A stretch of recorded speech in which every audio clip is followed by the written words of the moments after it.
రామబాణం తర్వాత మాజీ స్టార్ గోపీచంద్ చేస్తున్న సినిమా భీమా. కన్నడ దర్శకుడు హర్ష తెరకెక్కిస్తున్న ఈ సినిమాకు కేకే రాధామోహన్ నిర్మిస్తున్నారు. ఈ చిత్రంలో పోలీస్ ఆఫీసర్ పాత్రలో గోపీచంద్ కనిపించబోతున్నారు. అతనికి జంటగా ప్రియా భవానీ, శంకర్, మాళవిక శర్మ నటిస్తున్నారు. కుటుంబ భాగవతాలతో పాటు యూనిక్ యాక్షన్ ఎంటర్టైనర్గా రూపొందిస్తున్నారు.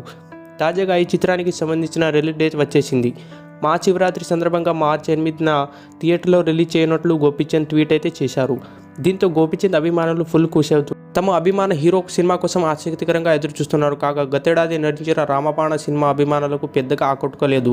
దీంతో ఈ చిత్రంపై భారీ అంచనాలు నెలకొన్నాయి. గోపీచంద్కు కలిసొచ్చే పోలీస్ పాత్ర.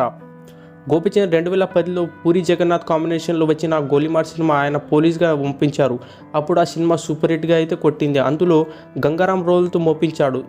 శౌర్యం ఆంధ్రోడు కూడా పోలీస్గానే హిట్గా కొట్టాడు. ఈ కారణంతోనే భీమాపై అంచనాలు పెరుగుతున్నాయి.